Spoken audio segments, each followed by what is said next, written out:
Awesome. Are we starting then? Yeah, I'll start. Cool. Yeah, all yours. I'm recording. Oh shit, am I actually recording? Are you fucking penis? I am recording. I'm recording now.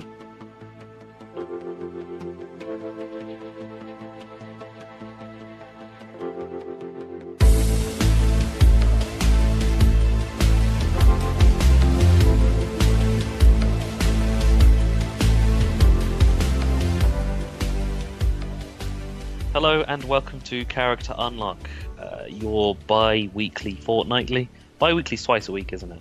Fuck Yeah. it, whatever. Your fortnightly, I think it could be both. it goes both ways, apparently. Yes. Yeah, okay, your every 2 weeks worth of video gaming, podcasting, tomfoolery of myself and Brooker, as we all know and love. Brooks, how are you? I am good, buddy. Mate, I'm good. I am loving life. Mate, I've spent, like, in the last 3 weeks, I've spent close to £500 on shit that I really wish I didn't have to spend £500 on. Okay. So, I have had to buy a new suit for my best friend's kid's christening. So, The problem not your is, father's brother's son's cousin's roommate. exactly, but the problem is, I have a suit. It's a nice suit. The problem is, that suit fit me 2 years ago when I was Back, twice the size I am now. I was gonna say back when you were a fat bastard. Exactly. Now you're all lean and Well, slim and I wouldn't go that far, but the suit does look like I've borrowed my dad's jacket, so it is a bit fucking much. But I tell you, I did the ultimate purchase, the ultimate grown-up purchase. I bought a new Hoover. I bought a new Hoover, to be fair, not that long ago. I bought a shark. Yeah, I know you were kind of aiming towards the Shark family as opposed to a Dyson, but for a video games podcast, going on to Hoovers and then like comparing brands is really left field. No, it ain't, because this is a man's Hoover, a man's shark cordless Hoover. Why So, is it a man's one? well, see, it's a standard cordless Hoover. Has a battery that charges, and you walk around with no cord, and you hoover up, right? But it sounds exactly like what a Hoover should do. Yeah, right. Here's the thing, my new Shark cordless Hoover, it's like a drill. You have to load the battery in. I get to do Right. that man drill thing where I load the battery in like a fucking gun, and then clean my goddamn house. All right, I'll let you have that. Loading the battery like a fucking gun is probably the most manly way. Is that the sole purpose of buying a Shark? Sorry, I'll have to say vacuum cleaner because Hoover is clearly a brand, and so it doesn't make sense to say Hoover. Like jacuzzi. Yeah. Yeah. No, I remember actually we did talk about this on another episode, but yeah, I did do a lot of the research. I was like, oh, I kind of want a shark. I don't want a Dyson. I own a Dyson. It sucks, and not in a good way. It's just shit. It's like it sucks. It's the exact objective that you want for Yeah, a it fucking doesn't vacuum. suck well enough. Well, that's because they've released that new pet range, and they are literally the exact same thing, only they are always on the boost mode instead of just being on, not just like, well, having a boost button. Yeah, it's just a bit old and just not that good. Yeah. But I got the shark thing, like 340 quid's worth of fucking Hoover with this little True Pet attachment. And literally I was like, ooh. Like, I cleaned the house Friday, hoovered up on Friday like I always do, and then Saturday, new Hoover, hoovered the house again just because I wanted to see if it was any good. I've never cleaned the house so much in all my life. But you kind of do have to do that. It's like when you want to test out a Hoover, you hoover up first, and then you push the new one around to see if you pick up any other dust Oh, I or did, dirt. absolutely. Did you get? Is the Shark the one that's you got the one that's got the bendy part right down the middle, so you can apparently go underneath stuff? Yeah, so the picture on the box is the thing folding and the woman hoovering under the bed. I'm like, there's not a single item of furniture in my house that this thing is going to go under. Like, not one. Yeah. Okay, no, I lie. The kitchen table. I was gonna say tables, maybe. The one kitchen table. The chair that your child sits on because it's got four legs. Yeah, I'm not sure. The chair might not actually be wide enough for the thing to go under. Also, you can just pick it up and it's just the floor Exactly. because it's a plastic chair for a child. Those things are not Exactly. heavy. No. But yeah, I'm good. That's literally been. I've bought nothing fun for myself. Well, okay, I bought a Hoover. It's kind of fun, but I bought nothing like properly fun for myself. I bought a Hoover and a suit. I miss when I was able to spend money on gadgets. So I can do you one better. So Go you on then. bought a Hoover and a suit. I bought a pair of trainers. For 500 quid. No, they weren't £500 trainers. They were like £35 trainers. Oh, okay. But they're Skechers. They've got those memory foam soles.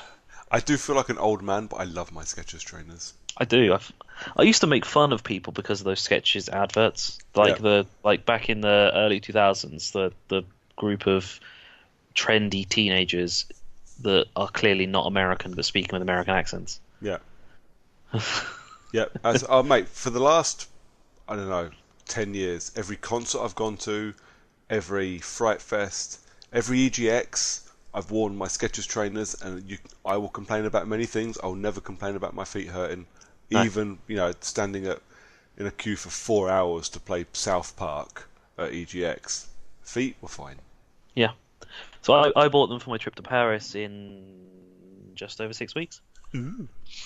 So going out to Paris, spending 3 days out there, and it's going to mostly be walking and standing around. Yeah. So yeah, I bought a new pair of trainers because the ones I use for work that I walk around site in, I've owned for about 18 months, Yeah. and that's a lot of walking, Yep. and they're not exactly great trainers. So No. I thought getting myself a pair of nice Skechers for like 45 quid ish. Yeah, man. Why not? I've got 6 weeks to bed them in before going off to Paris. Oh, you'll be fine. Exactly. And then after owning them for about a week, well, not even a week now, really. It's still only like 5 days. It's like my sister's now bought them because she's going to Paris as well. So Nice. just because I went last year and she whined because I went on a holiday to Paris and didn't even think about inviting her. I was like, "You're not interested in Formula E in the slightest, are you?" No. You just wanted a trip to Paris. Yeah. So, She knows where the Eurostar is. well, that's the thing. It's She it's doesn't need not you. it's not fucking expensive. A trip to Paris. There's like four of us going, and it's less than we're spending individually to go to EGX Bloody this year. hell. Yeah. Yeah, and I'm going for the same number of days. Yeah. Jesus. Yeah, four people. It's like €300 for the four people total. Nice. Yeah, it's not expensive. It's actually costing a fair amount of money to get a train from Milton Keynes to London Yeah. compared to getting the train from London to Paris. Ooh. I kind of fancy going to Paris now. I, t No joke, you can get there and back again in a fucking day. I mean, Oh, when I yeah. went last year, we did 2 days. We went out on the Friday and came back on the Saturday after the race. Literally, it's like the race finished. We walked to the nearby metro station and went to Gare du Nord and then back on the train back to England. Yeah. I was like, was not difficult. No. I honestly looked at the train times. I was like, I probably could have done this in a day. Yeah. I mean, it would have sucked a little bit to do. Yeah, so it's a long day. When you do it all in one day, it's really fucking Yeah, long. because it's like you'd have to be on a train to Paris for like 6 in the morning Yeah. and coming home and not getting home till like 10 o'clock at night. Plus the fact that you just sat on a train for 7 hours. Yeah. It's No, fuck not. that. No. Go watch your race, get some kip, and then be relaxed and refreshed for your. Yeah, so going on the Friday, I think. Okay. Early Friday, so we've got like the most of the day in Paris and coming back late-ish Sunday. Yeah. So it's like a good couple of days of just hanging around. And Paris is a lovely fucking city. Yes, it is. Especially when you're in like the really touristy areas, it's a lovely city as opposed to like going into the Woolwich equivalent. But yeah, no one wants to go to Woolwich. There's people from Woolwich don't want to go back to No. Woolwich. No, I don't. Wow. Yeah. Cool. So that's what we've kind of done with ourselves for the last couple of weeks because probably hasn't really been that much video gaming in fairness. You know what? I've done a fair amount, just all on one game. It's quite funny. I was reading a thing the other day. It might have been on Reddit. It was like, what turns you off of a podcast? And it's like people that spend 10 minutes talking shit before they get to their subject matter in their podcast. I'm like, well, Oops. I guess that guy's gone then. Yeah. Latest, Oh well. dude.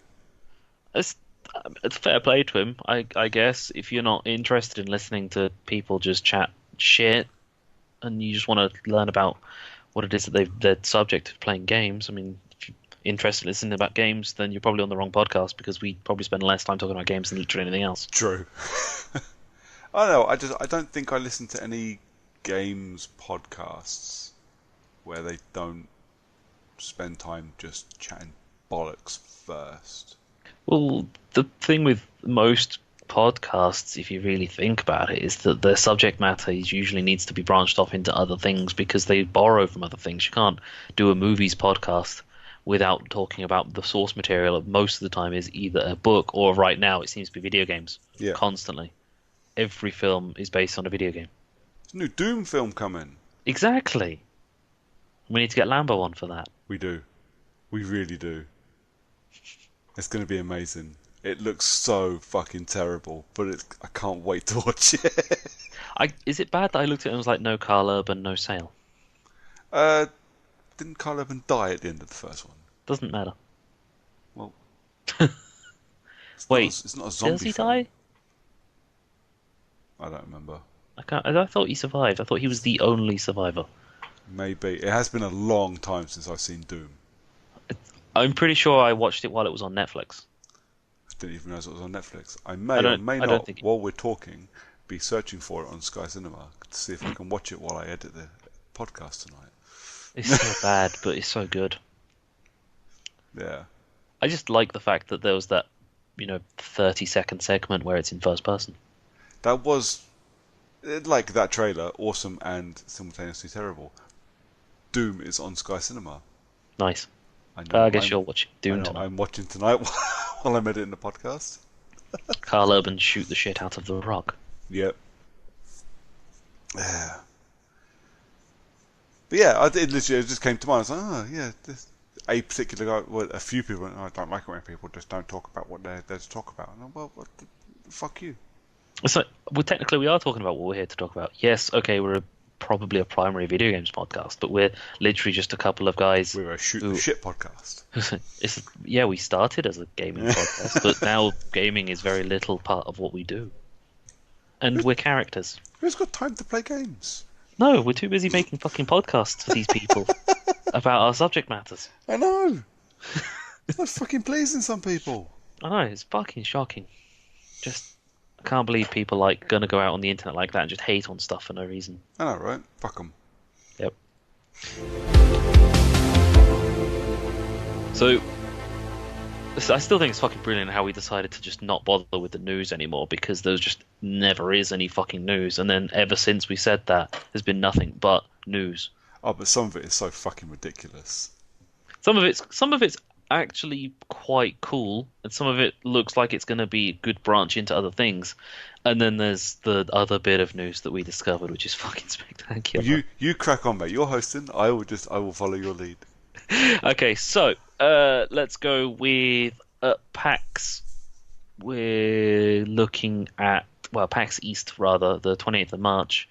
Gearbox look to be introducing Borderlands 3. They put out a little cheeky tweet of Boston, Massachusetts sign March 28th in Borderlands style writing, spray painted over it with Exit 3 in the corner.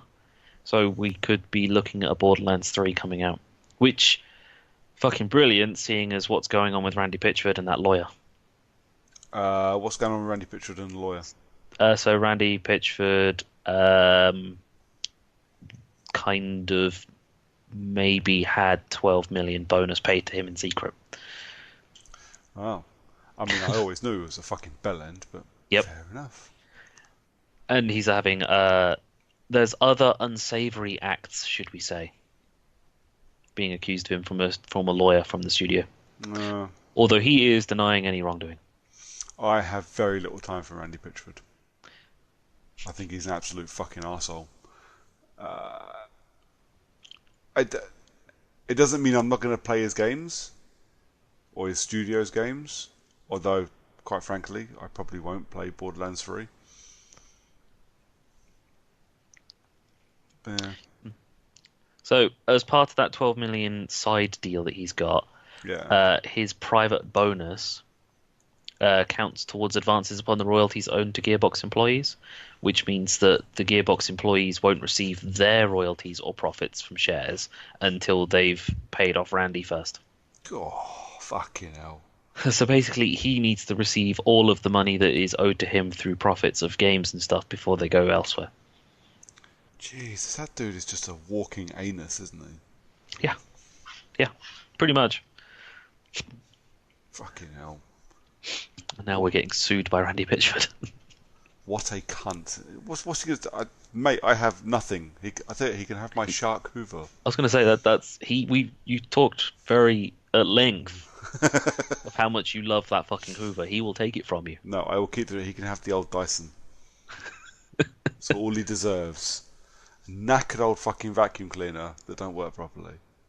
That's what I like cunts get to clean their houses with. Anyways, Borderlands 3. Borderlands 3 looks like it's coming, and... Excited? You excited? Yeah, I'm a little excited for it. I think that it's... well... Seeing as we've had so very many other games that are literally just loot and shooters. Yeah. Borderlands was the loot and shooter that did it right. And is so far probably the only one who has done it right. Yeah. If Borderlands 3 becomes an online MMO type game, rather than being the RPG with drop in, drop out, as it were, Yeah. I don't know. If they fuck with the loot like all of the other games have, could be very, very bad for the rest of us. Yeah. Yeah, it's a different time though, isn't it? Games wise, games aren't what they were when Borderlands 2 was out. No. It's been a long time since Borderlands 2. Well, Borderlands 1 was you picked one of 4 characters and you could all play as the same character if you wanted to, obviously. Yeah. Borderlands 2 was one of 4 characters and then they added 3 more? It was 3, wasn't it? I think so. I played Borderlands 2 for not very long. I'm trying to think. Who were the 3 characters that they added on? It was Gage. It was girlfriend mode, basically, as they called it. Yeah. There was the Psycho. Yeah. Was there another one? I don't know, mate. You know what? I'm trying to think, and everything I'm thinking of now is just Tales from the Borderlands. Just not quite the same thing. No, Tales from the Borderlands was 4 people. Yeah. And I'm pretty sure one of them was a claptrap unit. Yep. Oh, sorry, no. The pre-sequel was 4 people. Oh, okay. Tales from the Borderlands was 2. Tales from the Borderlands was the Telltale one, wasn't it? And you played as the male and the female character. Yep. And most of the characters in Tales from the Borderlands that weren't the main cast, rather, were from the pre-sequel as opposed to. Well, it's Handsome Jack, wasn't it? Well, yeah. Yeah. Oh yeah, one of the characters in the pre-sequel was a Handsome Jack clone. Oh. Yeah. No, I can't think. I don't suppose for a second I would pick up Borderlands 3. It's not my game. I enjoyed 1. Actually, I did enjoy 1, but 2, no. Yeah, 2 was an odd one. I really enjoyed 2. I thought 2 was a better story than 1, but that's only because I thought the story to 1 was a little non-existent. Yeah. Well, it wasn't really made for story, was it? It was literally it was made for, oh yeah, have a shooter. Shoot a bazillion guns. Yeah. It's like, and then just kill all the things, and maybe there's other things to kill, and then there's a giant tentacle monster. Yes. Everybody likes a giant tentacle monster. Well, apparently schoolgirls in Japan definitely don't. Well, Not I through their own choice, anyway. I don't believe that.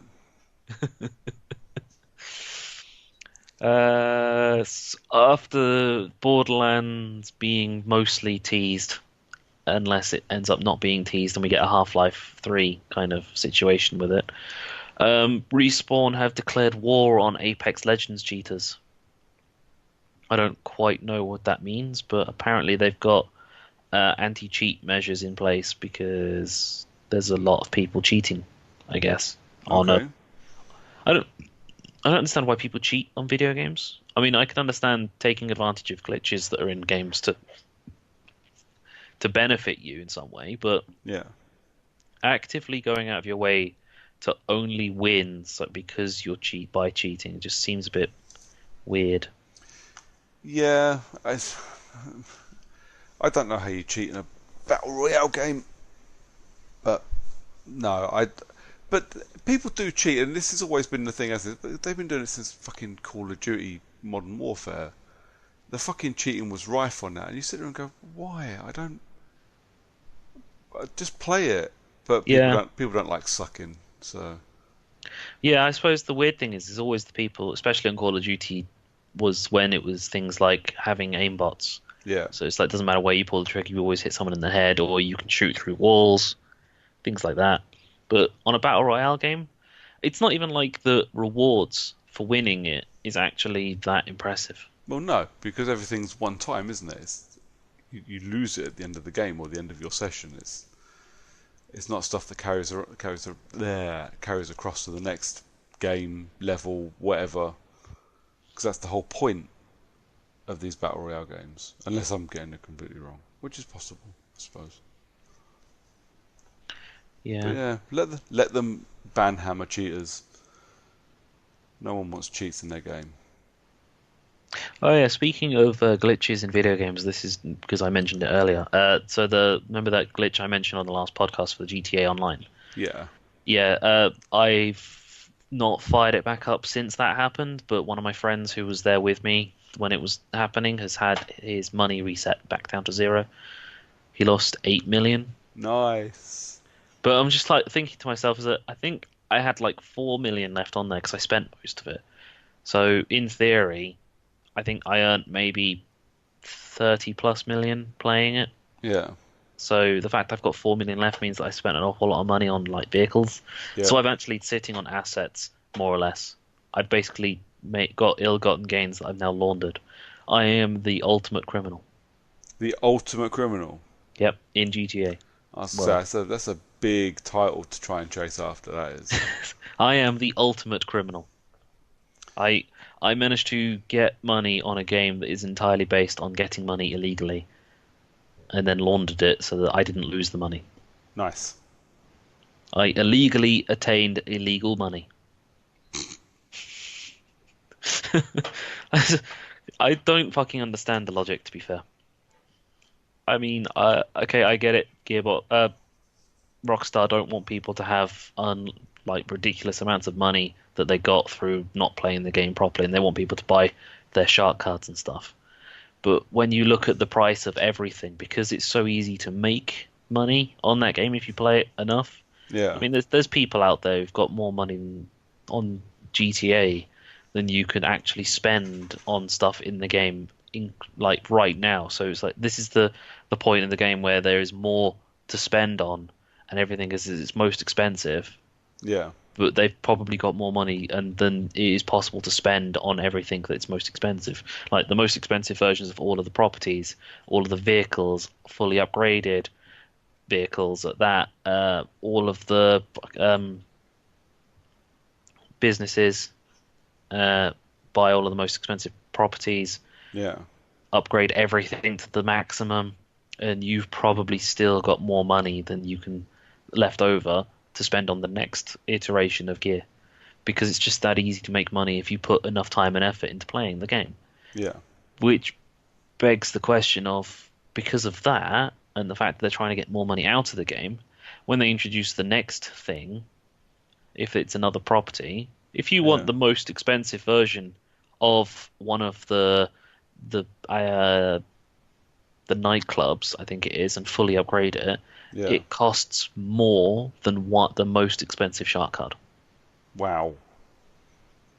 So you could spend £80 on a shark card to play GTA Online and still not actually have enough money to buy some things. Bloody hell. That's not really good enough. No. I think there's actually an aeroplane that costs 10 million. Why? It's a solid. It's big dick status. Literally, that's its sole purpose is to show off just how much cock you've got to everyone else because it's a solid gold Luxor plane, which is the private jet. So it's not even like a combat plane to use to fuck people up and just like troll people around. You Okay. literally would just have an aeroplane sitting on the runway in case someone turned up at the airport and they could see that there is a solid gold luxury private plane. All right. Costs 10 million and the biggest shark card you can buy is 8.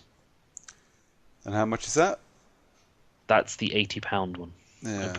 So, or 75, whatever the fuck, plus change. Jesus Christ. So the yachts, which was a massive thing, right, quite early on, Yeah. it was the VIP thing. You had to have 1 million in your bank in order to register as a VIP. Yeah. So the yacht was introduced very early on in the game, and there's no reason for its existence. You don't make money using the yacht apart from doing the yacht defense or like a couple of like VIP missions, Yeah. none of which net you that much money. You get probably the most like 35k. The most expensive version of the yacht is 10 million as well. But it's of no benefit whatsoever. One of my friends has one Yeah.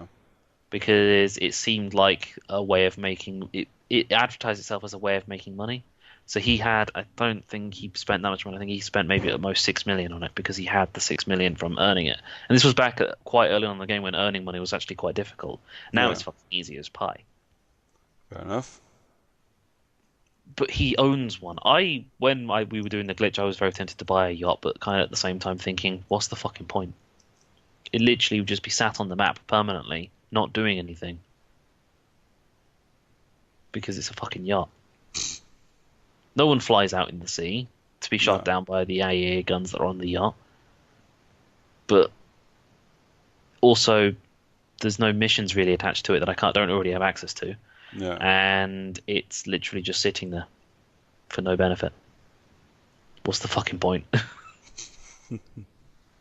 It's not like my aircraft hangar where I can go do aircraft missions or store my fucking planes and helicopters because not the most recent update was one of the ones before they introduced the A11 Thunderbolt, Yeah. which is basically the cannon with wings. Military plane from America. It's my favorite fighter jet, Yeah. basically. I love those things. But they put that in there, so it was like instant buy. And it's purple, obviously. Yeah. Of course. Of course. So yeah, there's that. And I don't think we've got any other news apart from this last one. Can't remember any of the others that we may or may not have spoken about. What do we do? Oh, there's Anthem breaking PS4s. Yeah, I think I don't think it's a news story. I don't think it's worth talking about, except I think it's fucking hilarious that Anthem is actually breaking PS4s. yep. Anthem is breaking PS4s, and of course it's probably getting more traction at the time when Skyrim was doing it. Yeah. Or was it PS3s that Skyrim was doing it too? I can't remember. I think Skyrim was breaking PS3s. Yeah. But yeah, I just find it really, really quite funny. Yeah. Funnier is they've tried to patch it and they fucked up the loot by patching it. Yeah, so I'll probably speak more about Anthem later because, well, naturally it's the only game I've played in the last 2 weeks. Not because it's the most fun game I've got, but it's also like I've not had that much time to play games in the last 2 weeks. Fair enough. It's like every time I fired it up, Lee wanted to play Anthem. Yeah. That's right, Lee. You wanted to play Anthem. I'm sure he'll have other things to say about that. But yeah, I'm sure he'll call me a liar or something. yeah. But yeah, there's only the one other thing then, I think. The one other, and I'll let you go with this one Mate, because this is fucking great. So we tripped across this literally this evening while we were having a look to see if there was any news. Aldi, of all people, so I doubt very much anybody just even listens to this, but there's anybody outside the UK. But for those that might be, so Aldi is like a budget supermarket that's quite well known in the UK. They're actually a decent supermarket. I think they actually have a presence in the States. I think they probably do. I'm not Well, sure. they definitely have presence in mainland Europe. Yeah. Uh, so that they are offering now what they call the Aldi Tea Time Takedown, where this is fucking amazing. So you can sign up to a website, and Aldi will send. I'm going to read this because this is great. Is gaming getting in the way of dinner time? Parents, tired of your kids missing dinner time because of computer games?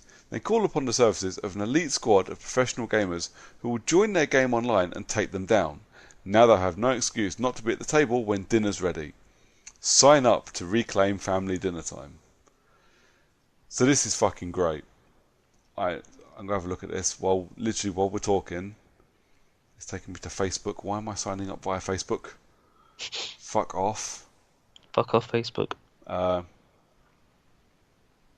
Where is it? Oh no, there's the sign up button. It's going to send me to Facebook again, isn't it? Yes. Okay, I'm not signing up to this because it's not that funny. But yeah, here we go. So dates to remember. Interested in taking part, you can sign up between the 12th and 31st of March. So yesterday and Mother's Day. Takedowns will be taking place between the hours of 1700 and 2030, so between 5 and 8:30 at night on the takedown date you've selected, or between 12 and 8 o'clock if you select 31st of March. That's Mother's Day. Please note, by submitting your child's gamer tag, you're giving our elite squad of professional gamers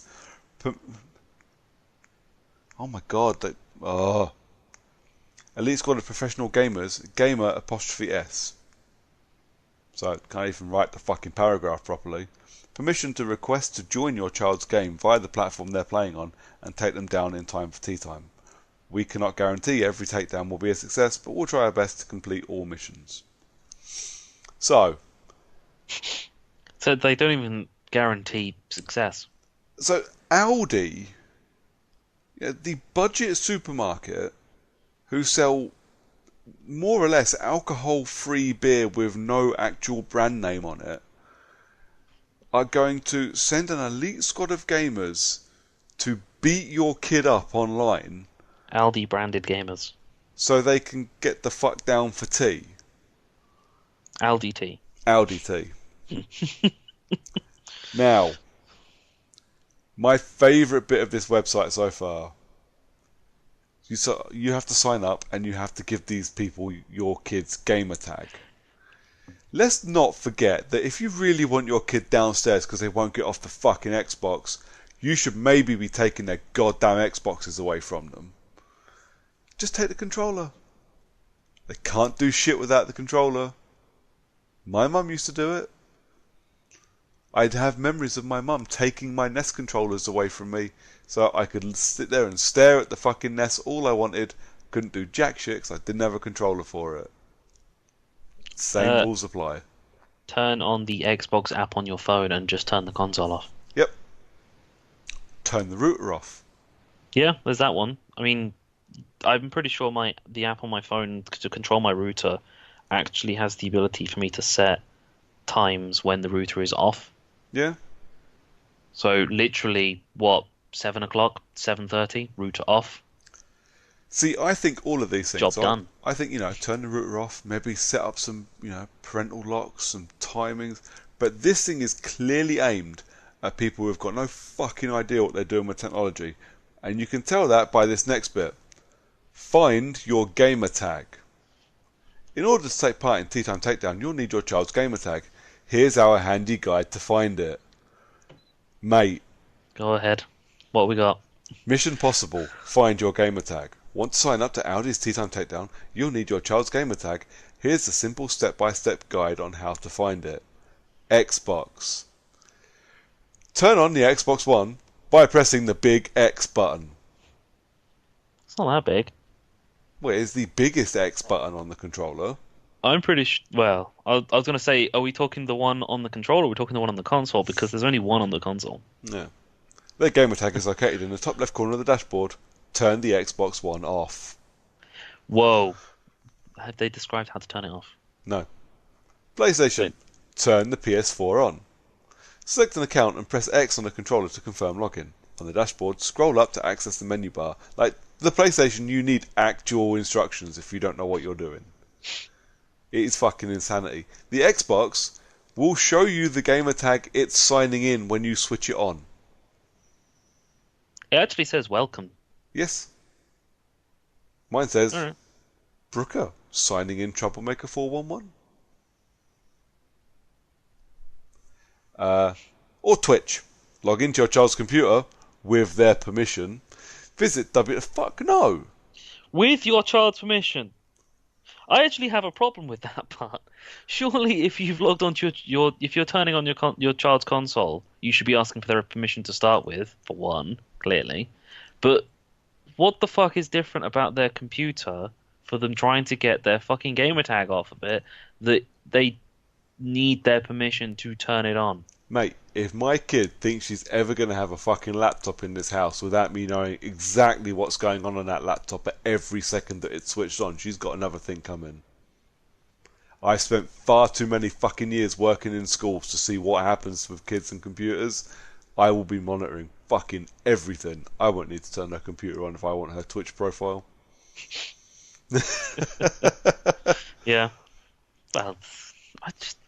But I do like this. Log onto your child's computer with their permission. Visit www.twitch.tv. If they're still logged in, their gamer tag will be located in the top right corner of the page. Turn the computer off. But this is... If any of these tactics fail, here's plan B. Would you like to guess what plan B is? Ask them. Ask your child for their gamer tag directly. How are they going to have a conversation with a child until they get these people to get them off of their console? Come down for tea. I have many feelings about this. I hate that we're at a point in our civilization where we require budget supermarkets to get our kids off of our games console so we can have conversations with them. But I also hate that apparently parents are supposed to be so technologically retarded that they can't figure out how to turn on an Xbox and get a fucking gamer tag. I can find one glaring flaw with this, but I suppose it's not really a glaring flaw for most children. Go on then. Okay, so hypothetically, you've got a bit of Xbox time. Yep. All right, you specifically, not you as a child. You have a bit of Xbox time. You've got yourself, let's say, 6 hours worth of playing games. Yep. How many games do you currently have in your backlog? 457,000. You are playing, give or take, for lack of a better choice, you are playing Battlefield Online. Yep. You have just been killed by the elite squad on the other team. Yep. 15 times without you getting a kill. Yep. What are your options? Do you go and have tea with your family because you're having a nightmare trying to play a game? Or B, do you put on one of the other 399 games in your backlog? Exactly. Yeah, I put on Hitman. Or Darksiders. Or anything. You look at it and you go, you know what? I don't think multiplayer is my thing right now. Yeah. And go and play on something else. I'm reading through the terms and conditions, which are amazing. You should ensure that you have the right to provide us with the target details before doing so. Target? It's not fucking assassination. Target? It sounds like they're going to try and swat these kids. It does a little bit, doesn't it? What I'm scared of, and I think this is the thing, it doesn't explicitly say your children in some of these, which means my wife might get ideas. Again, there's a big issue with that, is that I think that you are probably more likely to be hit with a spoon from your wife Oh, she wouldn't than fuck around with getting Aldi. She doesn't need than Aldi to get me Aldi off the coming around. Xbox. She Than would Aldi's, wander into the living room and twat me with a saucepan. she would pull out a skillet from the side of the sofa that's got a skillet in it, like Yeah, a hidden gun, twang you over the head with it because you don't get that kind of noise without using a skillet specifically. yeah, And you'd be in the kitchen already, like with the skillet still embedded in the side of your skull, faster than any griefer could get to you online. yeah, absolutely. What about the games that do P2P gaming, where you have no choice on who it is that you play against? I don't know. I'm guessing some of these people are gonna message and ask to join parties or be on friends lists and then play Fortnite or something together. This must be something aimed at Fortnite or something of that ilk. I don't see how any of this works, but I don't think it's aimed at me because I'll be honest, I haven't played anything. What have I played multiplayer in the last 6 months? I played some co-op with Colin a couple of weeks ago. That's it. Oh, I played Division with you and Lee. Yep. That's So, it. uh, multiplayer-wise, Battlefield, in that's an issue for people on the other team because Battlefield is a 64-player online game, Yeah, and if I'm getting grief doing something, I will probably end up either A, joining a different server because it's that easy, yeah, B, doing something completely different on Battlefield. So if I'm being killed repeatedly by people in tanks, I'll go and get in one of the aeroplanes, yeah, or I'll go to a different part of the fucking map because they're huge yeah. and I've got Exactly. respawns. The other game I play mostly online, multiplayer, is FIFA, where I will unlikely be matched up against the same person twice in a row unless I'm playing online friendlies. Yeah, And online friendlies is I get to choose who my opponent is, and it's usually one of my close friends. yeah, And we're usually doing it specifically to boost challenges as opposed to actually play the game properly. yeah. I'm guessing that it's not meant for adults. Even if it is for elite gamers to be playing a game of Fortnite, if your child is playing Fortnite, a one and done battle royale game, Yeah, how do you join their server that they're on without really altering stuff in mate. the I background? I genuinely, honestly, 100% do not know. I For don't get one, it. I don't think it's and gonna work. and two, the second side of it is if I've just been killed in a game of Fortnite, uh, I'm moving on to the next game of Fortnite where if I go into that and those other people are in there as well, and how do they find me? Don't know. Fortnite's a pretty decent sized map. Yeah, Fortnite games don't last more than 10 minutes. you're asking questions I can't answer, mate. I'm not being I'm funny. asking I'm I'm not asking signing up to questions this. I don't I'm asking questions I don't think anyone can answer. I don't think anyone truly knows the answer to any of these questions. And I'm going to go with I don't think that the people who would sign up for this have any idea what kind of reaction they're going to get out of their child when their child's just lost, I don't know, 50 games of Fortnite in a row Well, and not come down for tea because they've just lost 50 games of Fortnite in a row. They're actually really annoyed and they're playing Fortnite till they get that one win that they're really desperate for. well, the terms and conditions do say that they will contact the target and tell them that they've been subject to the tea time takedown. Okay. So it's not like you're getting away with, oh, it wasn't me, son. Although I do quite like the idea because it says either in private message or in game. I quite like the idea of in the middle of a public forum going, yeah, we've been sent by your mum to tell you to go and have tea. There we go. Problem solved. Well, That would actually, get no. them off the fucking Xbox pretty damn quick. Would anyone believe that? You see a message show up in the side of the screen, like that's been publicly put out. Yeah, Your we're here mum to make you said go to dinner. Your mum said go to tea. I'm pretty sure I've sent that message to people before. You probably have. And the response you would get back would probably be, no, fuck your mum. Yeah, every Well, time. yeah, absolutely. But yeah, I thought that was fucking hilarious and absolutely giggle worthy. I mean, I didn't realize that my mum was both a whore and a paedophile until I started playing Call of Duty online. But here we are. These are the things you learn, mate. These are the hard truths and the hard Yep. ways we have to find them out. Yep.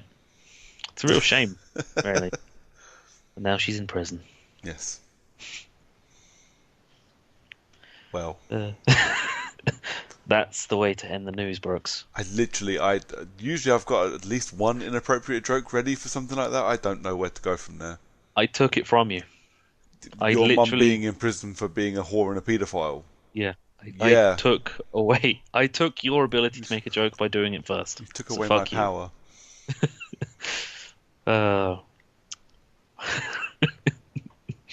I like that. That was good. I introduced someone to Goatsy today. And now they're just somebody that you used to know. No, they're people I work with. How did these people not know what? I don't Who know. was it? The people that sit near me at work. Okay. Why was this even a topic of conversation at work? Well, we were talking about somebody else I work with and how they're really kind of innocent, and then we got into the conversation about Simon at the previous job, who was also innocent, and I used to tell him, we used to just talk about stuff and go, oh yeah, and it's like this. Please, dude, don't Google this at work. And then he'd go and Google it anyway. And then I mentioned Goatsy, and he really regretted Googling it at work. Thankfully, the two people I introduced him to today didn't Google it at work, so I sent them a picture this afternoon when I got home from work. I just set a group message of that. So, here is Goatsy. Enjoy your dinner. And left it at that. I think I may have scarred them for life. Yeah. I should not be allowed out, like, ever. No. Like, nowhere near. Not even polite company, just nowhere near company at all. I was gonna say, it's like, I don't think you should. You shouldn't even be allowed outside of your own bed. No. Locked in a room. What else did I do? I can't remember. Oh no! I said that someone in the office had lip AIDS because they got like a rash on their face. Looks like an STD. And then said they had lades. Lip AIDS. Lip AIDS. Lip AIDS. Lip AIDS. Lip AIDS. AIDS on their lips. I should not be allowed to talk to people. No. No, you're not. You're not. Why? Oh, for fuck's sake. Lip AIDS. Lip AIDS. Brooks, what have you been playing?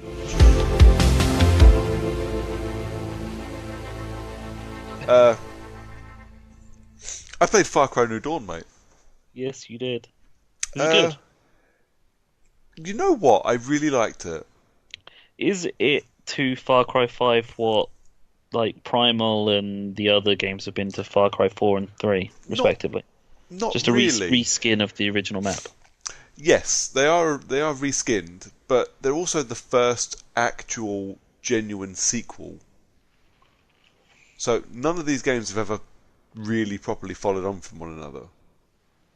So, Pagan Min doesn't know who Vars is, and Joseph Seed didn't know who Pagan Min was. And, Michael Biehn's character was never really a part of the Far Cry universe. He just happened to be in a Far Cry game. Mm. So, and I am going to spoil the end of Far Cry 5 here. So anybody that hasn't finished Far Cry 5 should get their podcast app and just skip forward 2 minutes. In 2 minutes' time, I'll be done with the end of Far Cry 5. So, obviously, at the end of Far Cry 5, the canon ending of Far Cry 5, nukes go off and fuck up the entire country. But you and Joseph Seed, who's the main bad guy, survive in your little bunker. So now it is 17 years later. Okay. In Post-apocalyptics. No, but I would call it this would be actual post-apocalypse. But the thing is, we're now talking. The world doesn't just turn to dust because nukes have gone off. Actually, the opposite happens because the only human survivors are living in bunkers, afraid to come out because of nukes. That wildlife and flowers and everything, they're free to grow without us interrupting and ripping them out of the ground and killing everything. And don't get me wrong, some of that wildlife will still fuck you up when it sees you. Oh yeah. But now we've had 17 years of growth and whatever. Settlers have the humans have realised it's safe to come out, and they started building little camps, villages, home bases, as this one is called, and trying to make a bit of a life for themselves. Yeah. But as always happens in a post-apocalyptic world, you can try and live your life nice and happy and free all you want. Someone will always try and come and fuck it up and take it from you. And in this case, it would be the twins. So it's Lou and Mickey. Lou and Mickey are kind of these ruthless leaders of a mercenary gang called the Highwaymen. And Highwaymen are just the bad guys of the game. They are trying to they have threatened to take over this nice little homestead area. So they've sent out people to go and get help, and help comes in the form of you. You play as Yay. Cap. Cap is short for Captain of Security, and you are the Captain of Security for a group of people who go around the country on a train, helping people build up cities and towns and fortifying them and looking after them, and then moving on to the next town. Unfortunately, the twins saw you come in and ambushed your train, killed everybody except you and the actual leader, and now you have to go help them rebuild their town all on their own. And that's pretty much it. After that, it follows the basic Far Cry blueprint for the most part. Split into 3 parts. At the end of part 1, you head straight north and you go and meet Joseph Seed, which is where you know now this is a direct sequel because you get to spend a bit of time with Joseph Seed. Cool. The Bliss is still a thing. Nice. Obviously not as prominent as it was in Far Cry 5, but the Bliss is still a thing. Joseph Seed is kind of leading New Eden, which is the same as his cult from the original game, but they have kind of sworn off killing as much as possible. So they want to live a life of peace and, just to be left on their own. Which obviously doesn't go well when you've got the Highwaymen trying to take over everything. But, they've got weapons and they fight, but they don't want to. But you have to enlist Joseph Seed and the people of New Eden to try and help you out. And everything goes a bit fucking batshit. But, like I say, a standard Far Cry blueprint. Outposts have been changed up a little bit. Yep. So, excuse me. So in every in every Far Cry game ever, you've had outposts to some degree. Sorry, I've got a very dry throat. My missus has been freezing cold and she's turned the goddamn heating on, and now I'm boiling. Yeah.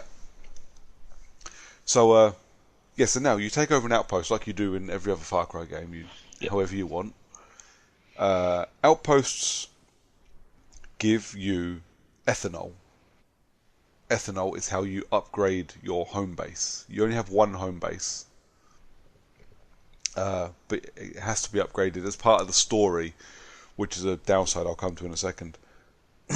You get extras if you can do it with no alarms. You get extra ethanol if you can do it without being seen.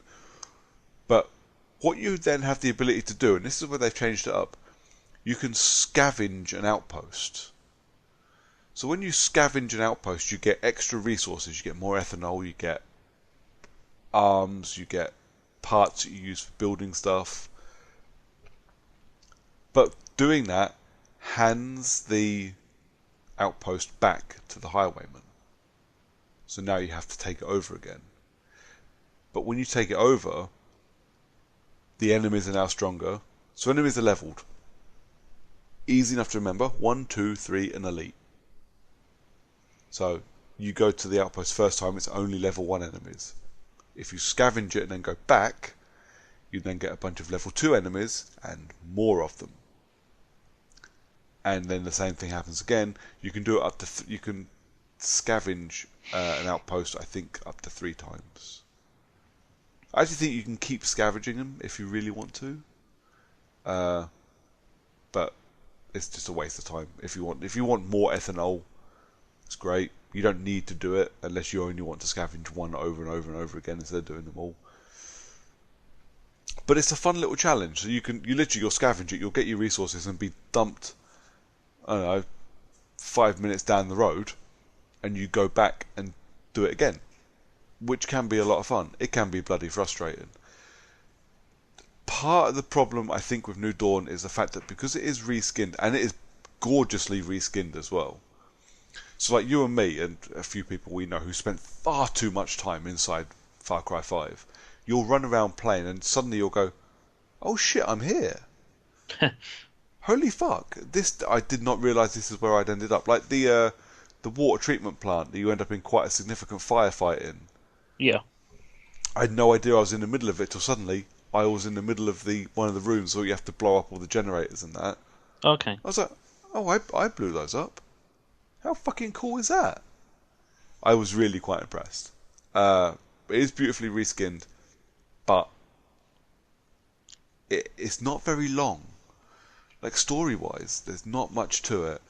So the game's kind of purposefully stretched out by forcing you to upgrade your home base as part of story missions, which requires taking over outposts. It requires forcing you to do certain side missions. It forces you to do, to go get more ethanol however you can. So you can get supply drops, you can steal it, or you can take over outposts. But it does feel like it's kind of artificially lengthening the game. In the same way as if you don't take over these outposts, you have no fast travel. So, and it is still quite a big map. It's not as big as Far Cry 5, but it is still quite a big map. And getting to the top of it can take quite some fucking time. Cars and vehicles and things kind of blow. They're not that good. Weapons are interesting. So in the post-apocalypse, you can make a makeshift weapon. So you literally make a makeshift AK-47. And it's great. But you can't upgrade it. What? If you want a better weapon, you have to upgrade your armory and get a level 2 weapon, which you then have to craft. The problem I have with that, right, is Far Cry, I used to do it with a lot. Far Cry and Ghost Recon, actually, to be fair. You'd get a gun that you kind of like the look of, but it turns out to be a bit shit. You can always upgrade it. You can put a better mag on it, or a better scope, or a better barrel, or, depending on the game, depends on how complicated you can get with it. And because, obviously, these are Ubisoft games, there is a cost involved one way or another. You don't want to keep spending on weapons, so you make the one you got that you thought was going to be good, you make it do, and it will be okay. But that's not the case anymore. You craft a gun, and that's just what you have. And if you want better, you have to go and craft another one and hope it's better. Oof. It's a bit of a limp-wristed system. I don't like it. For the most part, I found a rifle I liked, which was a level 1 rifle, and just dealt with that. but it meant when I got towards the end of the game, level 3 enemies that I was going up against, I could still kill them, but they were bullet sponges. Oh, excuse me. Yeah, it was a bit of a pain. You know, I went and got myself a half-decent rifle. I hated it, but it did the job. Never felt like it was letting me just be me, which kind of sucked. But apart from that, I don't really have any quibbles with New Dawn. I really enjoyed it. I'd have liked to have seen more of Joseph Seed. I'd have liked to have seen less of the twins. They were a bit boring. I do think it screams very much of Ubisoft realising that they finally got another really cool bad guy that a lot of people liked. Because obviously, you know, Vars is the pinnacle of video game bad guys for a lot of people. And Far Cry the Far Cry teams have been trying to mimic that since, and not really getting anywhere. Like, I liked Pagan Min, but he was a bit OTT and kind of shit. And killing off Vars early on sucked. So, but I think they've done really well with Joseph Seed. I really liked him as a bad guy, and it does scream very much of, oh, everyone seemed to like this one. Let's do another one quick before they forget who Joseph Seed was. Yeah. But I don't think that's really a negative. I was quite happy to have a game with more Joseph Seed in it because I think he's a fun character. I think he's an interesting character, which is tough to pull off, especially for a fucking religious zealot. But overall, I'd recommend Far Cry New Dawn. I really liked it. I think I finished it in about 14 hours. You know, which for a Far Cry game is really short. Yeah, but it's a Far Cry reskin game. Yeah, so it's a Far Cry follow-on. It's not quite DLC. It is a sequel, but it's not quite a full game. But it is a full game. 14 hours for me is a fine length full game. Yeah. But It's not Blood Dragon short. Oh God, no. But at the same time, it's not Far Cry length. It could have been one of the many DLCs that happened for Far Cry if the many DLCs were actually decent. I think it might have been a bit longer if I'd have not gotten pissed off and just flown a helicopter directly to every location. But that was just Far Cry 5. The Far Cry 5 map was a bit too big. Yeah. I thought, just in general. Oh yeah, it was. It really was. And New Dawn, it had nothing to do on the route, but if you got stuck in a firefight, you could be there for fucking ages. So I elected to just fly to anywhere I needed to go, and that kind of worked. I reckon if you'd have played it how they wanted you to play it, and done all the side missions, I reckon there's 20 hours a game there. But it's still much shorter than your average Far Cry. Yeah, it's always been the biggest issue with Far Cry games is that the side missions are very, very Ubisoft map eye rape. Yeah. With you drive around and it's like, oh shit, I've got to go do this, and then I've got to go do that, and then I'm like 50 now. I'm now further away from the objective than I was when I first started this route. Yeah, yeah. You do still get that a little bit. A lot of it actually is you tend to be, oh, I'm going to drive towards, that mission over there. Oh shit, I've just driven past 2 outposts, both of which tried to kill me as I went past. I best do that quick. The outposts are much more fun about a third of the way through, when you're given a level 2 bow and arrow, which one hit kills pretty much anything level 2 and below. You don't even have to aim for the head. Cool. And that does make it much more fun. Makes clearing outposts a lot of fun. But yeah, overall I would definitely recommend Far Cry New Dawn. More games need to have bow and arrows in them. Mm-hmm. I agree with that completely. Fun bow and arrows like that. Ones that would kill you in one hit from a distance, no matter where it hit. Because if I've got to be really fucking precise with an arrow when you're putting realistic bullet drop into your game, now it's not fun.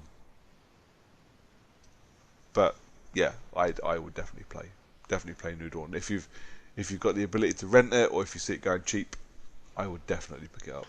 I have it sitting next to me already. It's on my list. It's on my pile of boomerang rentals. Well, my pile of boomerang rentals is currently just Darksiders 3 because I sent back the occupation yesterday after playing for 2 hours and being thoroughly bored Oh, and annoyed, which frustrated me a lot because I was really looking forward to it. Apparently, I didn't realise this was a thing, a common thing, until after I sent it back. I read about it today. I had a thing where you have to you have a cursor on the screen and you have to listen to answer phone messages and do keypads and things. But for some reason, the thing was offset. So, like, you look at the play button, for example, for an answer machine, yeah. but your cursor would need to be 6 inches to the right of it before the highlighter came up to say play, Oh, which was driving me up the wall because you'd have to guess where the cursor needed to be to start doing stuff. Apparently, every 4K TV is affected by this. yeah. So, Okay. well, I'm sorry. I don't care that you're working on patching it out. It literally makes your game unplayable. It sounds like a really, really bad overlay issue for That high resolution. Yeah, it should have been QA'd out straight away. First thing that should have happened was it should have been tried on a 4K TV on the Xbox One. But I'm not going to talk about the occupation. I didn't play it long enough to be able to talk about it. I was just really fucking disappointed and really fucking bored. So yeah, that got sent back, and now my pile of shame is my pile of boomerang rentals is just Darksiders 3, which hopefully I will talk about next time. Are you picking up DMC5? Maybe.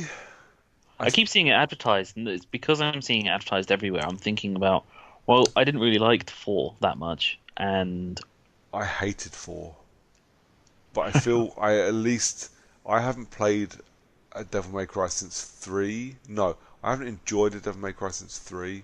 DMC obviously doesn't count in this particular continuity. I might see if I can find myself a decent YouTube video that goes through the lore thoroughly enough for me to be reminded, and then maybe I'll rent Devil May Cry 5. Depends how long Darksiders takes me and how frustrated I get with it. I don't think I've actually played a Devil May Cry game since 2. I didn't play 3, I don't think, because I never owned a PlayStation 2. That's a shame. 3 was good. I really Well, no, liked 3. sorry, I did own a PlayStation 2. I just didn't own it when 3 Yeah. came out. Did you play DMC? No, I didn't. I kind of. It was like when they redid Prince of Persia that time when it became a wall running one bit of Yeah. combat person at a time game. I I think you would probably appreciate DMC. It's a lot of fun. Hack and slash is easy on it. Yeah, Drop the difficulty down. You don't have to learn the combos and shit. You can just bash your way through and enjoy the story. And the story is kind of fun. yeah. I think what I was trying to go with the Prince of Persia was that I became that game burnt me for reskin, rebrand, redos of franchises that I liked growing up. And Okay. I think that not playing 3, uh, 4 not being good just in general, really, Yeah. kind of made me think that maybe DMC wasn't my thing, and it's why I wouldn't have really been interested in 5 at all if it wasn't for all of the adverts that I've seen around it. Yeah, see, now you're just falling into marketing, and you go, oh, that's a good looking advert, I'll try that. Yeah, It's kind of not really hit my radar. I know it's around, I know it's a thing. I wouldn't mind giving it a bash, because I remember like, taking time off work to play DMC games. You know, I love them that much, but we shall see.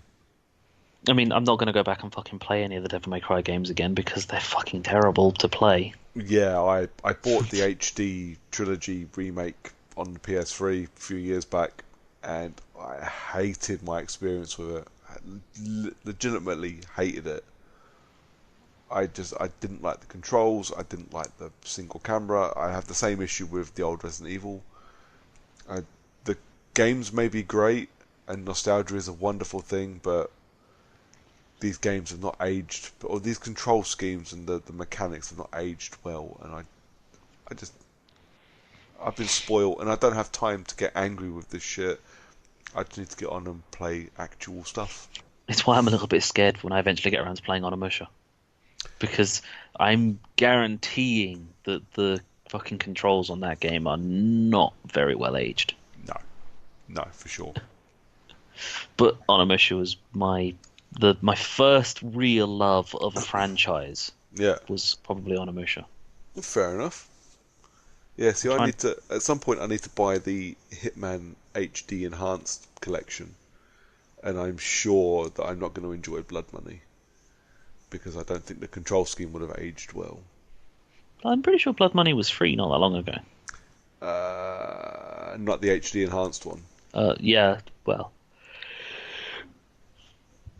Oh shit. Sorry. Well, falling asleep. Apparently. Best crack on and tell us what you've been playing then, mate, so we can get to bed, or so you can get to bed. Yeah. I don't even know why I'm fucking tired all of a sudden. It just like happened.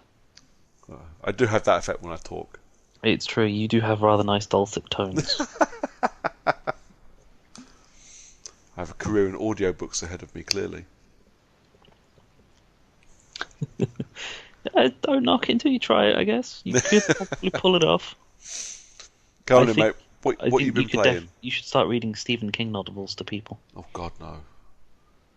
Absolutely not. So I'm gonna continue on from the last episode where I'm gonna bring back 2017's word of the year and say that I was rather masturbatory about the way that I felt about Anthem.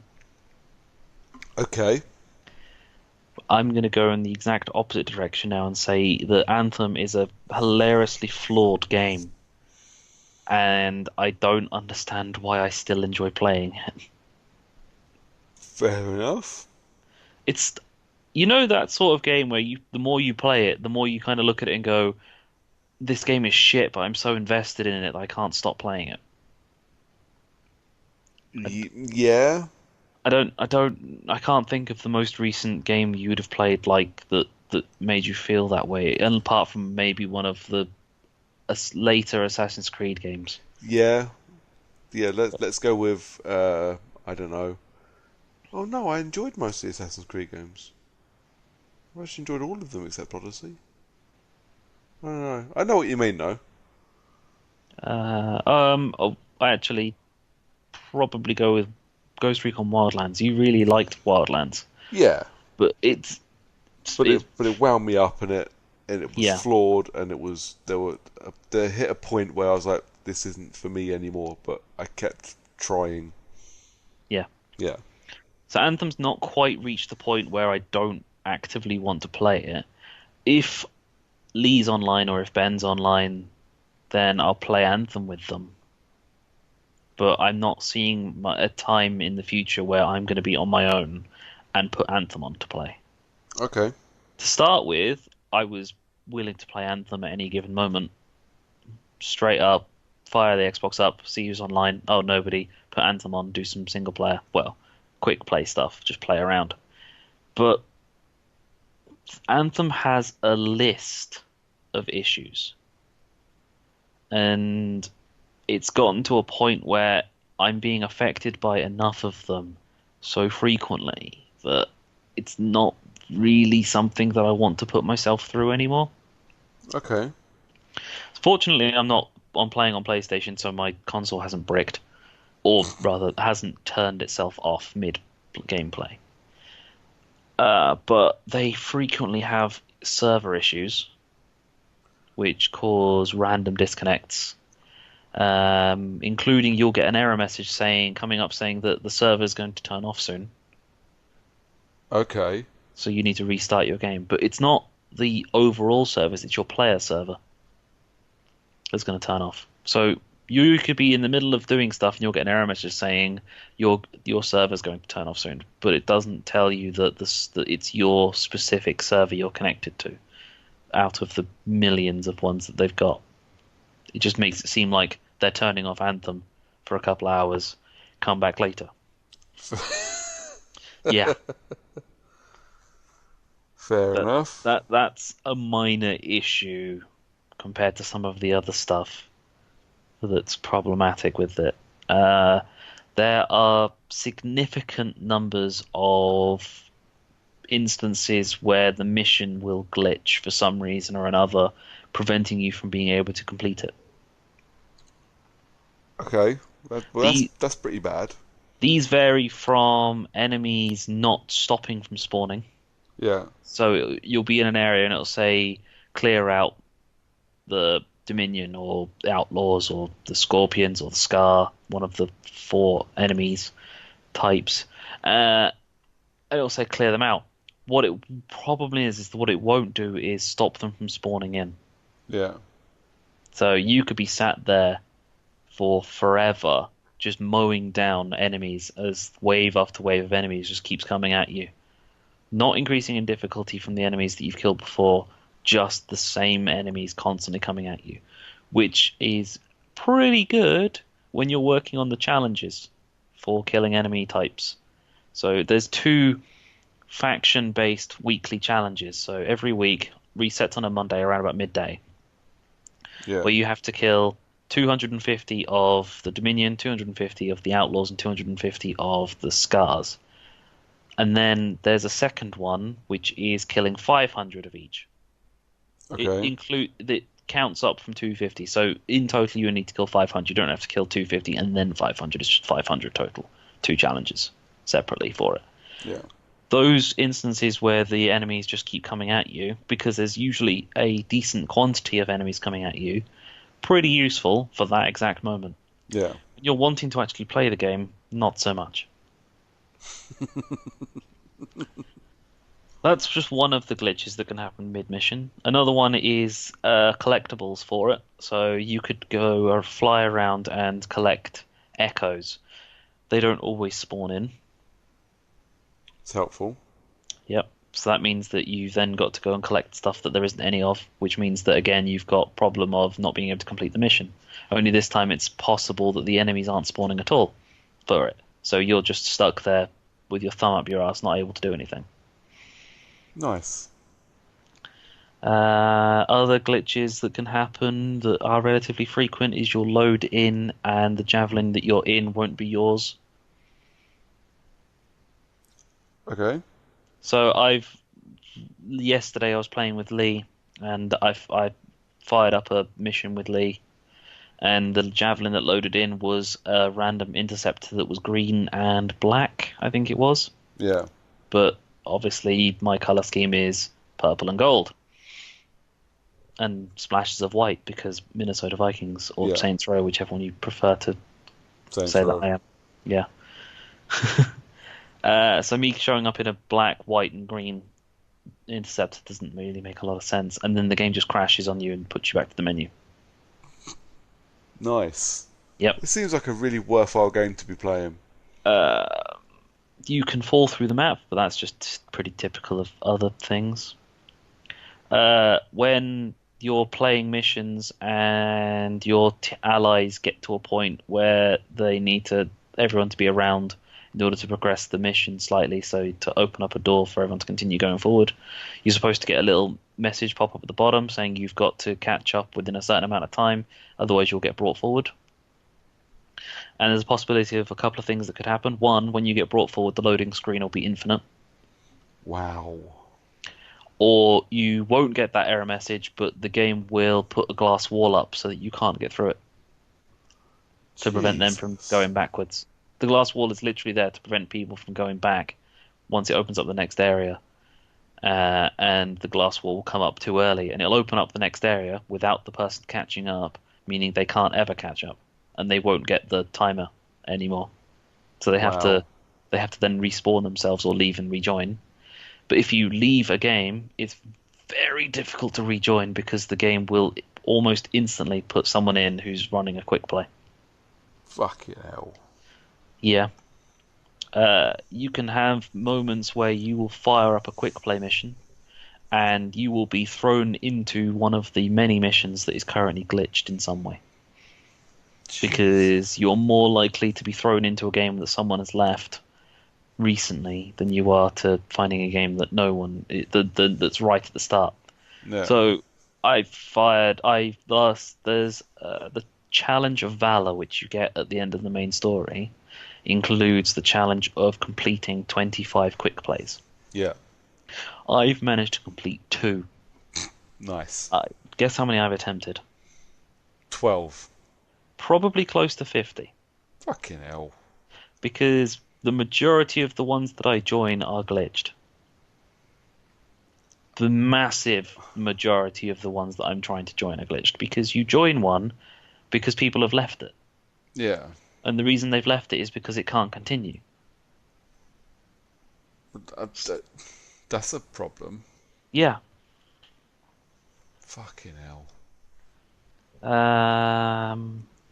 Another glitch can happen in one of the strongholds. So the stronghold that was part of the demo mission, the Tyrant Mine stronghold, right before you go through the door to go towards the final boss, when you get the second round of, oh, you've completed this section of the stronghold, here is a chest that's full of goodies.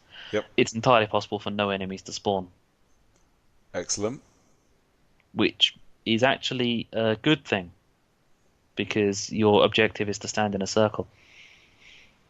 So you just get the 4 people to stand inside a circle and just, masturbate in the corner of their own house. Wait. Wait. What?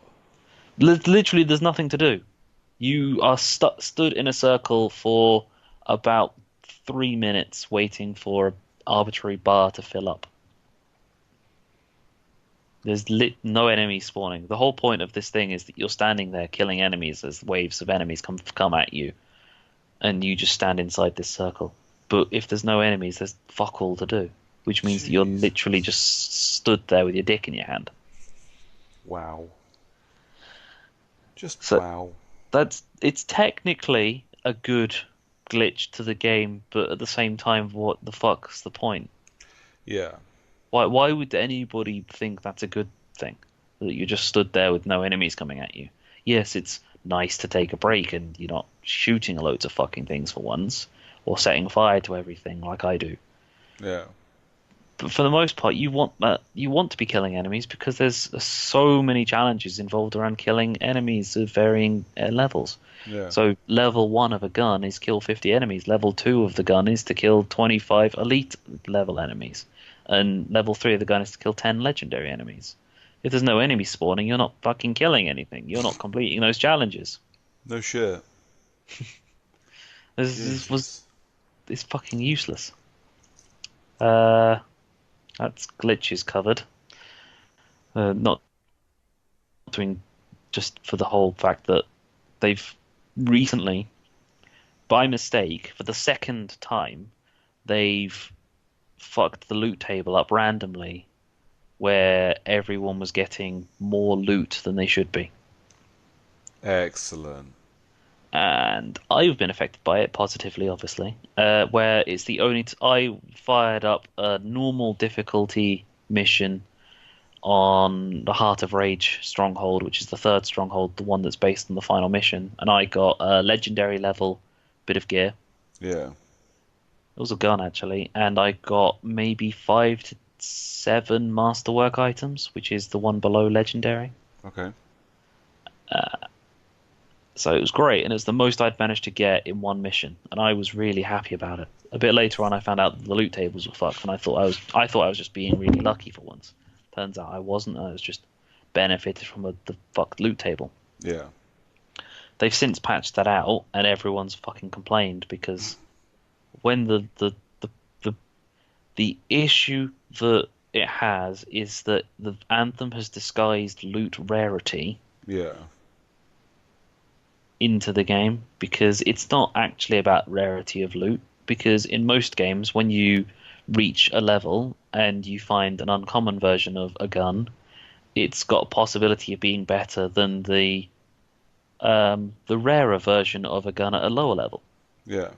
So I don't know, level 15, you pick up a gun that's an LMG, it does 458 damage.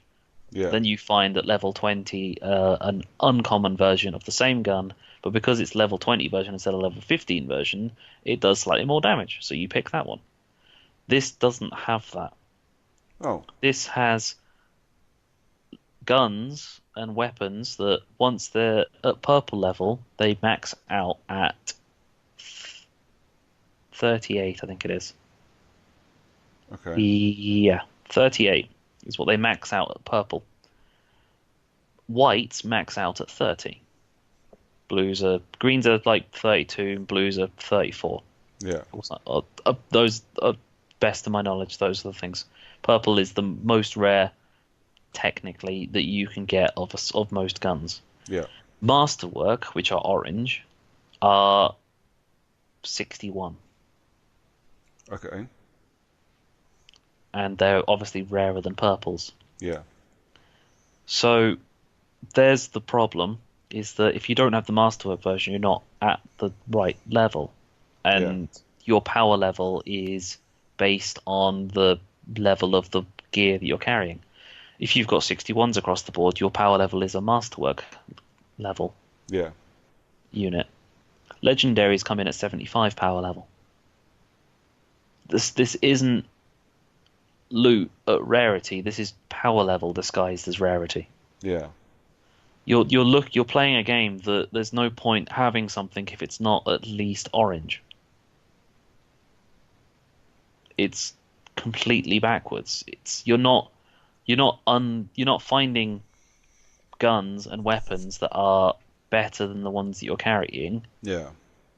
Luckily, you're lucky if you can find a weapon that is even remotely close to being similar to the one you're carrying. It's like you have to go well out of your way to find a Masterwork item to then hope that it's the same weapon as the one that you're carrying because it's the type of weapon you like Yeah. to start with, and then you then have to look at the rolls and hope that those rolls are better than the ones that you currently have. So you've then got to go back out there to test the gun out or whatever gear it is. Yeah. Hope that you come across a random Masterwork. Hope that that Masterwork is the same as the one that you've got rather than one of the 3 of each weapon types, and I'm pretty sure there's 12 weapon types. I might be wrong about that.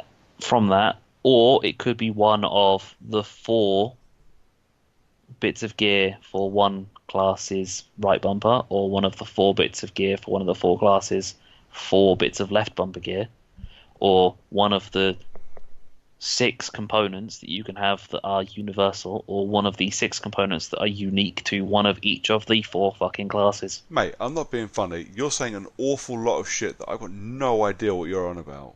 No, neither do I, really, and neither do half the fucking players. The loot on this game is absolutely fucked. It's just an unbelievable math shit show. And it's causing more people to turn the game off every single fucking day. And go back to playing Destiny. Or literally any other game. Yeah. This game is carbon copy to so many other things, and the fact that The Division is out this Friday is probably Anthem's biggest problem right now. Okay. No, that's a lie. Anthem's biggest problem right now is Anthem. Yeah. It's literally pushing people away from playing its own game. And it's screaming that EA have absolutely strangled BioWare to death, and BioWare have got nothing to answer for and nothing to throw out there. And it's scary for the future of any other studio that works for EA that, well, it doesn't matter who it fucking is. Because apart from Respawn, who've got free reign to make themselves a game that they didn't necessarily probably want to make in the first place, in Apex. No. Apex was made with very little involvement from EA. And the thing with Apex is you can see that. Yeah. Because Apex is actually a really good game. Everyone that's played it fucking loves it. It's got a couple of systems that Fortnite is stealing and putting into its game, which I think is fucking amazing. Fortnite gets to do that anyway. Fortnite's the biggest battle royale game ever. Yeah. But maybe that's what the Aldi Tea Time team they're gonna be on Apex and not Fortnite. But what I actually find genuinely hilarious is that Apex was released with little fanfare, has made I think it's got like something like 50 million players or something absolutely batshit like that in just a couple of weeks, free to play, but EA released it in direct competition to Anthem. Yeah. I don't understand EA's thinking. I think EA probably went, yeah, this isn't going to do any good because we've had nothing to do with it, so we're just going to literally stealth release it and see what happens. Turns out to be the biggest fucking game of the year. Yeah. Well, the thing is that Titanfall was critically okay, and it got out there for word of mouth, and fans liked it. Titanfall 2, very similar. Came out at exactly the wrong time, Yeah. but had a really good fucking story. The multiplayer solid, and then when they added the Horde mode a bit later on, it picked up again. Apex came out, and Titanfall 2 went back to being one of the top 15 games on Twitch. Yeah. Apex has overtaken Fortnite in a lot of circles in numbers of people streaming it and watching it. Yep. So, but then again, Minecraft's come back out of nowhere for roughly the same thing, is that people are trying to compete with Fortnite. So all of the older generation of people have moved back to playing Minecraft again. Yeah. Because they're trying to prevent people from playing Fortnite. But if Fortnite's a weird one, because if you think Fortnite sucks and you don't think that people should be playing it, surely what you actually want is you want the people playing Fortnite to keep playing Fortnite, because then they're not playing the games that you're playing. Yeah, I don't think it's not a sensible mindset to take into your gaming. But if that's what they want to do with their fucking free time, Yeah. I don't care. Yeah, so Anthem's biggest enemy right now is itself, and it's going to be that way for such a long time that I think that more people are going to turn it off, and it's going to get to a point where no one's playing it, and EA's going to fucking snowball it, and then BioWare's going to die. Yep. Because they're just going to turn off another studio, because that's what they do. They'll blame the fact play Anthem. They'll blame that it doesn't have, I don't know, battle royale mode into it, or the storyline to it was bad and no one plays single player games anymore. The problem is the storyline to it isn't great, and once you finish the main critical path, as it were, there's an awful lot to do.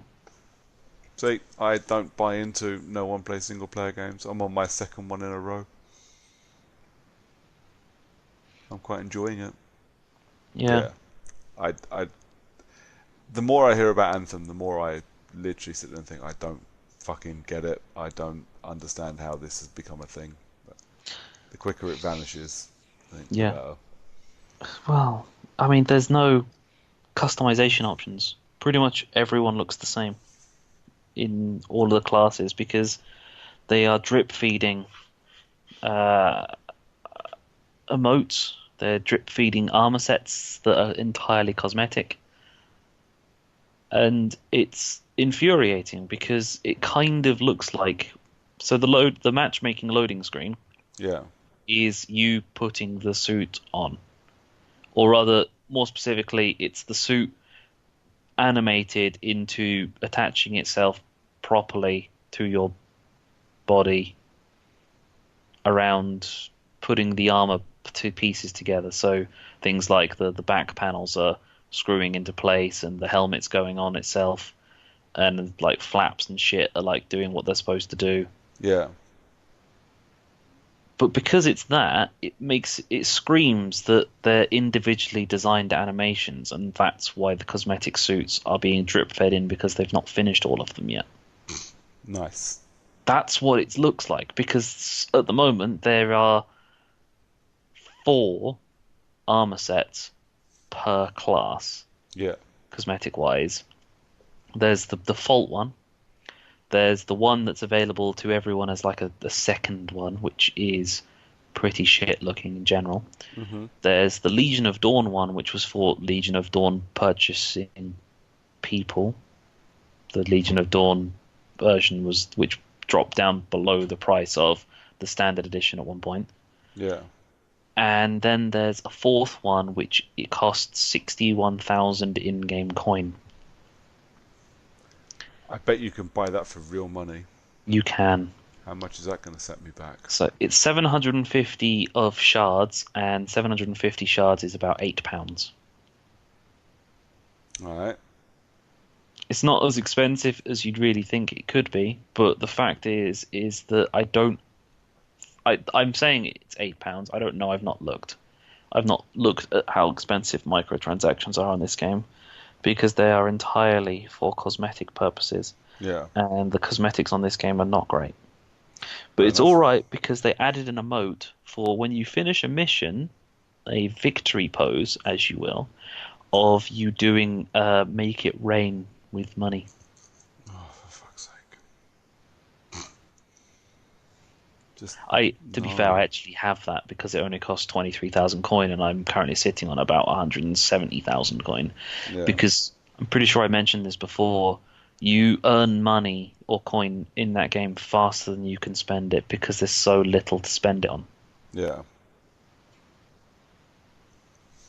There is no reason to spend the coin pretty much on anything because all of the fucking costume items are pretty shit looking. All of the emotes are pretty plain. There's a robot dance, as per normal. Uh, there's a look back and put your thumbs up. Yeah. For the Colossus, when you enter the area, you can flex your muscles like a big old fucking robot. Fair Yep. enough. There's for the Storm, there's appear like a genie coming out of a lamp, which I don't entirely sure what that fucking means. Yeah, Okay. this shit is just it's unnecessary, and I don't I don't understand why anyone would continue to keep buying this stuff apart from the fact there's no other reason to not buy it because you've got that much coin you might as well fucking do it because there's nothing else to spend it on. No. So the only other thing to spend the in-game coin on is buying consumable parts for crafting stuff, Yeah. but you earn the stuff to craft stuff so frequently because you get it for dismantling things that you don't want to equip, which is 99.9% of the stuff you pick up as you complete missions because you dismantle everything because it's not masterwork Yeah. or legendary because it's purple. It's actually got to a point where I run around and if I don't see an orange or a yellow drop, I just ignore it because there's no point in me picking up purples because it just takes more time to dismantle it all. Yeah. Because you can't mark as trash and delete. It's you have to hold down the X button for about 4 to 5 seconds per thing you want to break and salvage. That sounds like a time sink I couldn't be asked with. Yeah, and if you don't keep track of it and keep on top of it at the end of every mission, boy, do you end up with an awful lot of shit. Yeah. And you've only got space for 250 items. Fair enough. So it's very quick for you to fill that space up. Yeah. I've got to admit, mate, you're not selling Anthem to me. I'm not trying to sell Anthem. I'm trying to prevent people from buying it. I'm trying to prevent people from continue playing it. Yeah. It's just another thing where it's a game that could have been so much more and is just ended up delivering so little, and I'm actually scared for BioWare's future as a whole. And beyond that, I can't even say vote with your wallet. Don't buy it because you're going to make it so that the game no longer exists as opposed to improved. Yeah.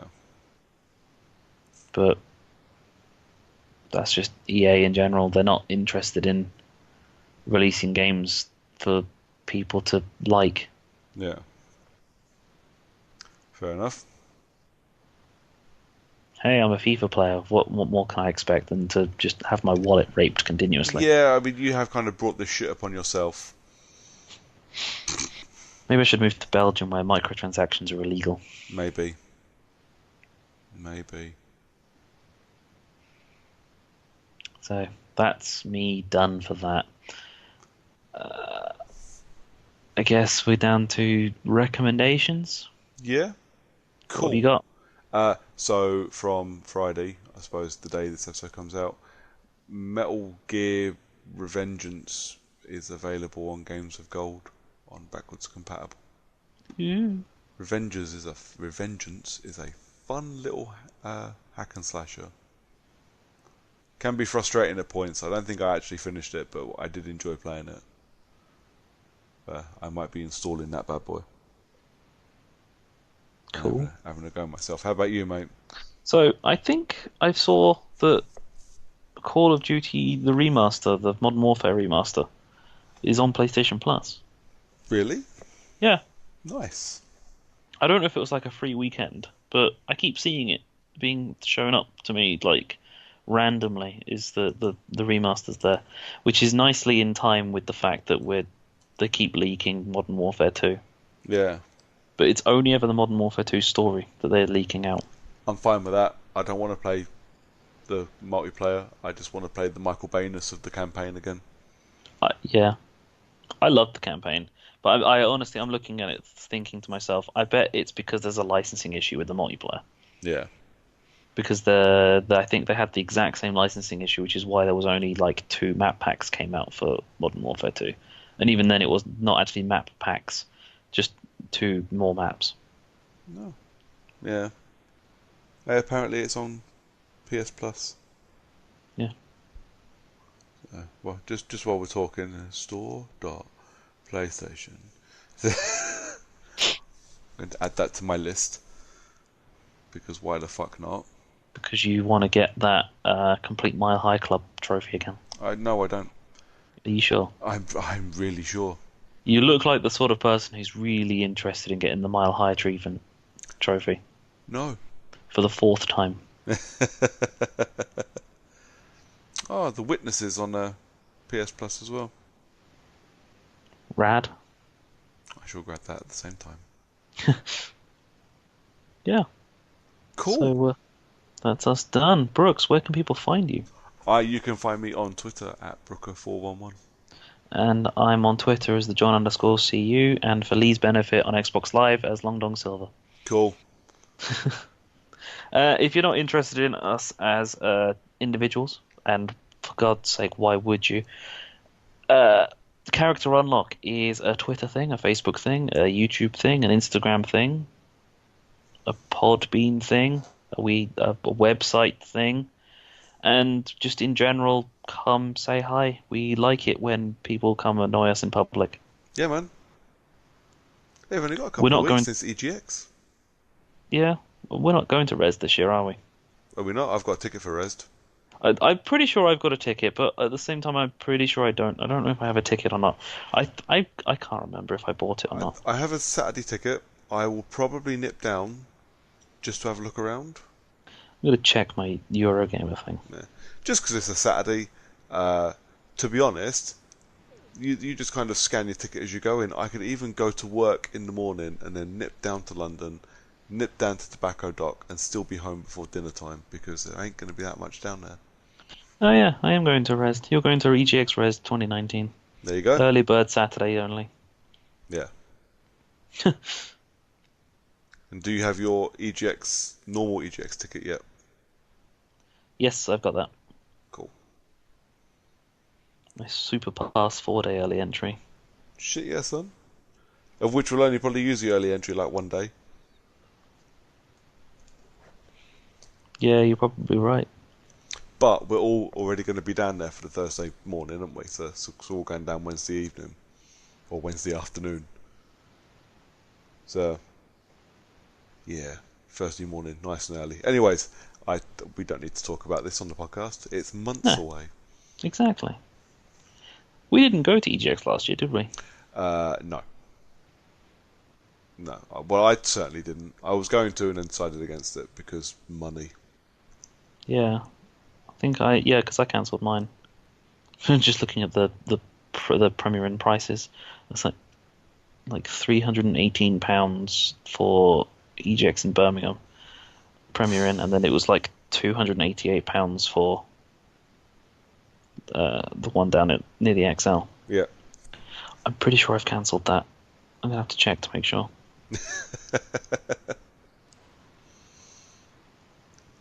Why? Because I have mine. They email me say you can check in now, and that's the time where I go, oh yeah, I need to cancel that before they charge me. Yeah. I always keep it open just in case. I did it for Fright Fest Glasgow as well. Like literally 2 days before Fright Fest Glasgow, I cancelled my Premier Inn thing because they messaged me to say you can now check in if you want. I was like, oh yeah, I'm not there. Yeah. Yeah, I need to get around to. I'm pretty sure I cancelled that fucking hotel room. It's fucking London. If I really am gonna go, I could always just fucking take the train. It'd still be cheaper. Yes, true enough. True enough. Right, mate. Yeah.